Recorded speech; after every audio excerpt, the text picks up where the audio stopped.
Okay, so every question is important. So look at example number 4. Example number 4 says that form an equation of lowest degree with real coefficients. तो आपको एक equation बनानी है, उस equation में क्या होंगे, रियल कोएफिशिएंट होंगे, और वो इक्वेशन आपकी लोएस्ट डिग्री की होगी, जिसके की two roots are 2 + 3i 3 - 2i. तो आप लिखोगे if we have to make a real coefficient equation, it means if it has any complex root, any root having an iota, then its complex conjugate will also be the root. तो अगर 2 + 3i है इसका root, तो 2 - 3i भी इसका root होना चाहिए. Similarly अगर 3 - 2i इसका रूट है, तो 3 + 2i भी इसका रूट होना चाहिए. ठीक है. सो क्योंकि complex roots occur in pair, in conjugate pairs, therefore the required equation must have at least 4 roots. ये 2 रूट आपने बता दिए, पर इनके कॉम्प्लेक्स कॉन्जुगेट भी होना चाहिए उस इक्वेशन में, जो मिनिमम इक्वेशन हमें बनानी है. ओके. सो आपको 4 रूट मिल गए, 2 + 3i 2 - 3i 3 + 2i 3 - 2i. और इन चारों रूट से मिलकर के इक्वेशन कैसे बनेगी, तो आपको पता है रूट है तो एक फैक्टर होता है, और एक फैक्टर है तो उसका रूट होता है. तो यहाँ पे आपकी कैसे बनेगी, इसको ध्यान से देखना. इक्वेशन विल बी, आपको 2 + 3i और 2 - 3i. फिर आपको करना है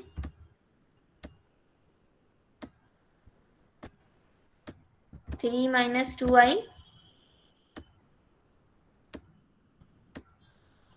और 3 + 2i.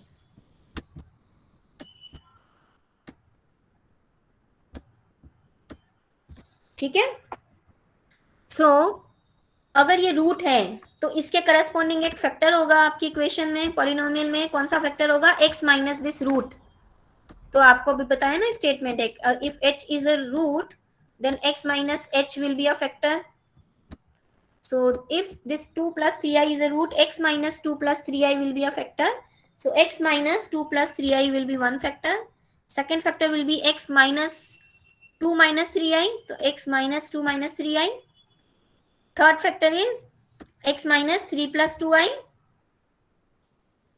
और fourth will be x - 2 - i. तो अगर आपको कोई इक्वेशन बनाने के लिए बोला जाए और आपको कुछ रूट्स दे दिए जाएं, आप देखना उसमें कोई कॉम्प्लेक्स रूट्स तो नहीं है.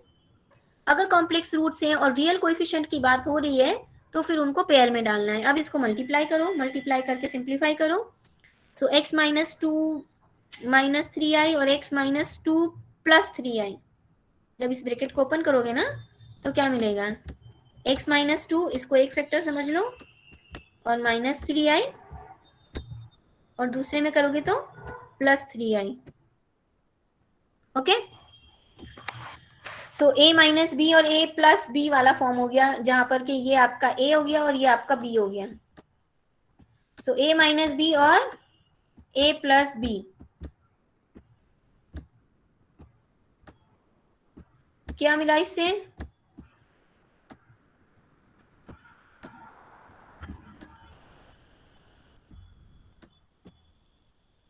a - b और a + b से क्या मिलता है, a² - b². Okay.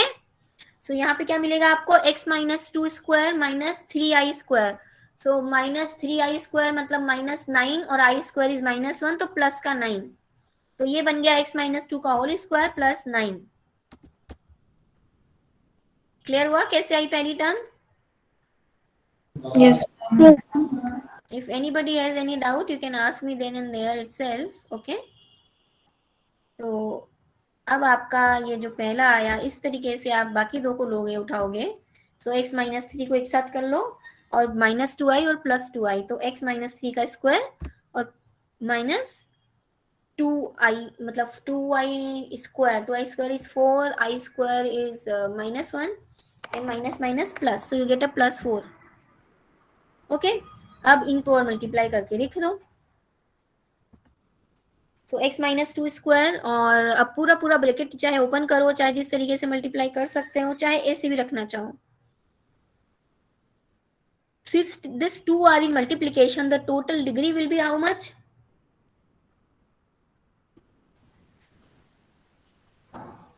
Of this polynomial? Ma'am degree तो Degree 2 ही is, होगी ना. नहीं, 2 into 2 मल्टीप्लाई हो जाएगा ना. It's Yes, like ma'am. X square ma'am और यस दूसरी मैम साइड यस पे मैम. भी एक्स स्क्वायर आ जाएगा. इसलिए आई सजेस्ट कि आप मल्टीप्लाई ही कर लेना, आप फाइनल कैंसिल लेके आना, और डिग्री हो गई इसकी 4. तो मिनिमम पॉलिनोमियल, ये नहीं मिनिमम मैम, है. मेरे को लगा जो सेकंड वाला ब्रैकेट है वो प्लस में है, मुझे टू हम्म. Into ma'am sorry. तो अगर आपको कभी भी पूछा जाए कि लोएस्ट डिग्री क्या होगी इस पॉलिनोमियल की, तो आप बोलोगे इसके कारण भी 2 फैक्टर आ रहे हैं, इसके कारण भी 2 रूट आ रहे हैं, और अगर एन रूट होता है तो पॉलिनोमियल की डिग्री कितनी होती है? एन. तो एन पॉलिनोमियल की डिग्री है तो एन रूट्स हैं, तो अगर एन रूट्स हैं तो एन पॉलिनोमियल की डिग्री होगी. तो यहाँ पे कितने रूट्स हैं? 2 रूट्स हैं. पर 2 रूट्स अगर आपको बताएं तो इसके अलावा 2 रूट्स और आने हैं फॉर श्योर, कॉम्प्लेक्स कॉन्जुगेट. ठीक है, इसलिए यस आपकी इसकी मैम. डिग्री कितनी हो गई? 4. 4. ओके. इसी पॉइंट पे एक इंपॉर्टेंट रिमार्क है जो आप सबको बताना है और आप सब ध्यान रखना.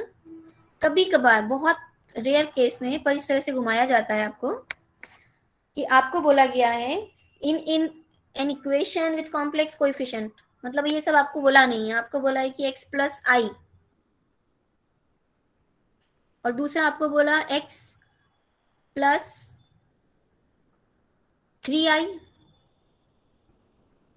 आप बोलोगे कि ये कॉम्प्लेक्स रूट्स आ रहे हैं, ये पेयर में आते हैं और इनका फिर से हमें कॉम्प्लेक्स कॉन्जुगेट लेना होगा.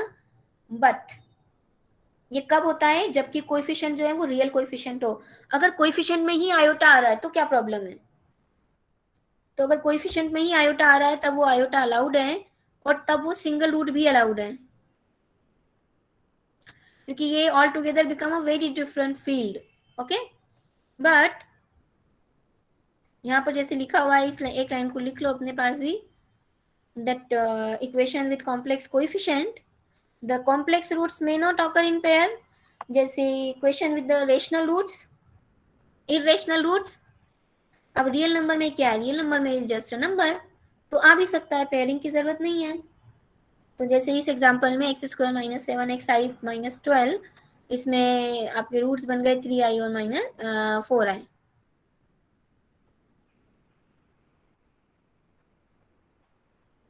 क्लियर? और देखते Yes, हैं ma'am. इसके एग्जांपल.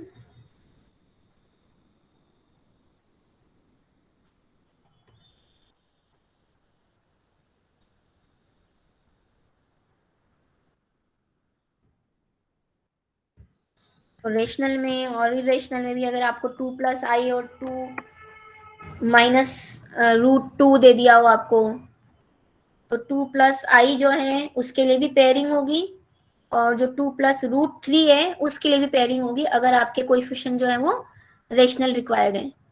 अगर आपकी कोएफिशिएंट रियल रिक्वायर्ड है तो 2 प्लस √3 में कुछ नहीं होगा, कोई पेयर में आना जरूरी नहीं है, वो अपने आप ऐसे आ रहे होंगे, पर पेयर में आना जरूरी नहीं है. पेयर का मतलब है a प्लस बी आई और a माइनस बी आई, ये पेयरिंग बनती है. ठीक है.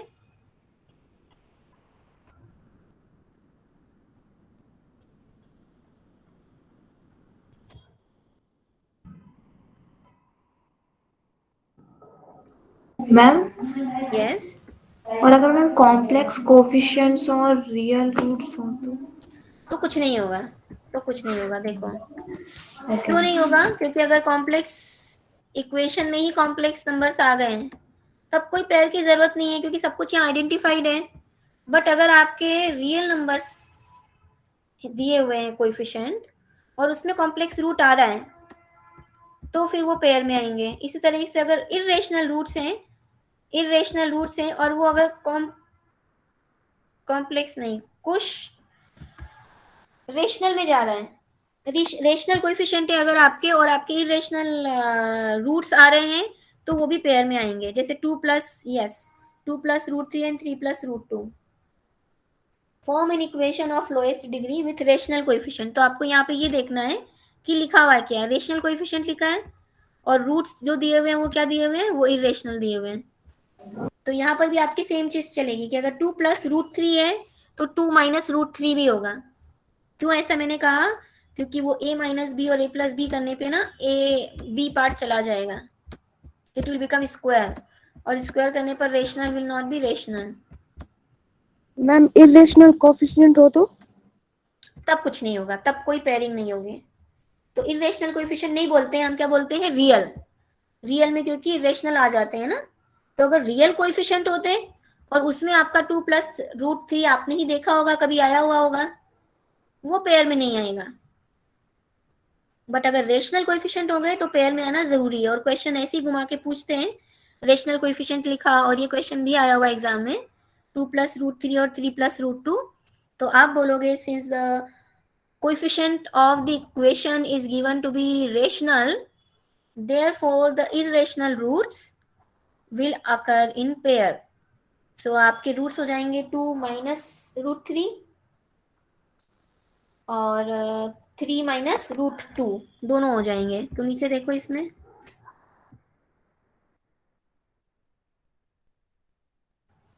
2 plus minus root 3, 3 plus minus root 2। अब इनका सॉल्यूशन करने जाते हैं। तो इसकी भी इक्वेशन, 4 ही आएगी। यस, डिग्री तो 4 ही है इसकी भी। और पॉलिनोमियल क्या होगा या इक्वेशन क्या होगी? तो x माइनस, ये अगर 4 रूट्स हैं a b c d, आप इन्हें नाम दो, तो x minus a, x minus b, x minus c, x minus d। अब उसे ओपन करोगे तो कहाँ से ओपन करना है आपको? रियल पार्ट एक साइड और जो भी इरेशनल पार्ट है वो अदर साइड।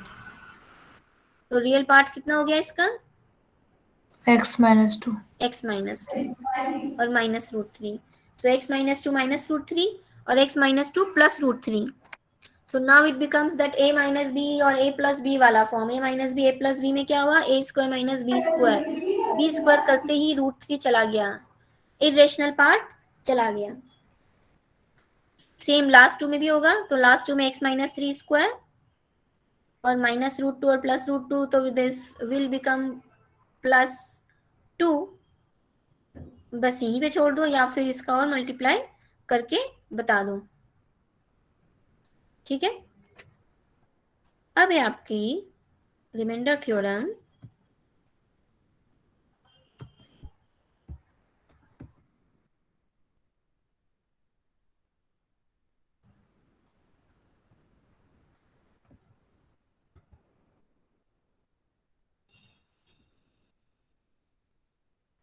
सो आपने इरेशनल के लिए देख लिया। एक और चीज है, यहाँ पेयर की बात तो नहीं होगी पर यहाँ पे कुछ और बात हो रही है।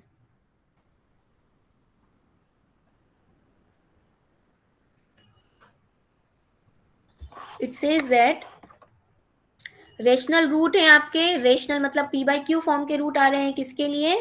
उस इक्वेशन के लिए जहाँ की आपका कोएफिशिएंट जो है वो इंटीजर्स हैं।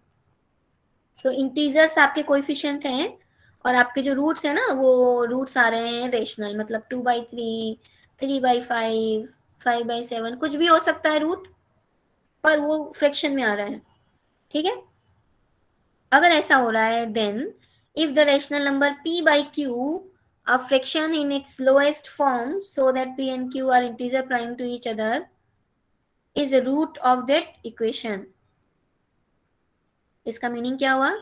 इसका मीनिंग हुआ कि अगर आपका किसी इंटीग्रल इक्वेशन का कोई रेशनल रूट है, तो वो रेशनल रूट का क्या मतलब होता है, रेशनल का क्या मतलब होता है? p by Q. तो आप कैसे चेक करोगे कि कोई रेशनल रूट है या नहीं है? तो कोई रेशनल रूट है या नहीं है, इसको चेक करने के लिए आप ये p लो और ये q लो और फिर p बाई क्यू फॉर्म को बनाते जाओ। अब p कहाँ से मिलेगा? p and q will come from the coefficients itself। so it says that अगर आपकी ये इक्वेशन है, इस इक्वेशन के आपको ये रूट्स देखना है,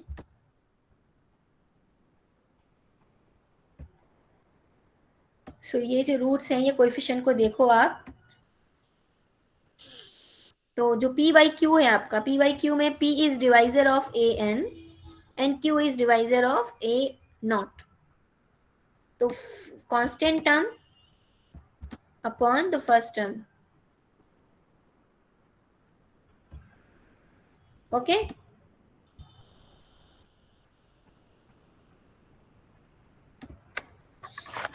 P is divisor of AN and Q is divisor of A not. अभी जब हम एग्जाम्पल देखेंगे तो आपको ये और क्लियर होगा. थ्योरी की जरूरत नहीं है तो थ्योरी हम नहीं देख रहे हैं. एक और interesting theorem which says that every rational root of the equation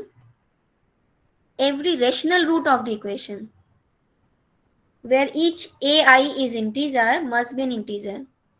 Moreover, if every such root must be divisor of the constant a naught. तो यहाँ पर स्पेसिफिक क्या हो गया इस पॉलिनोमियल को देख के कोई समझेगा, बताएगा. ये स्टार्ट हो रहा है x की power n plus a1 x की पावर n माइनस 1.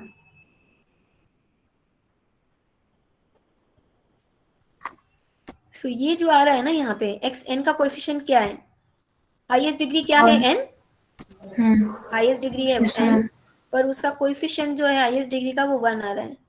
अगर ऐसा है और सबके सब जो है इसके कोएफिशिएंट सबके सब इंटीजर्स हैं, मतलब कहीं भी 2/3 या 4/9 या ऐसे कुछ नहीं आ रहा है, all the coefficients are integer, then there will be no rational roots, all the roots will be integer in nature.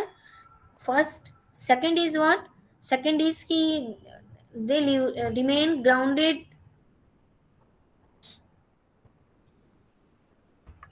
Sorry, second thing is that कि यहाँ पर आपका ये जो भी p/q फॉर्म है ना, उसमें q की कुछ वैल्यू ही नहीं आएगी, q will be 1.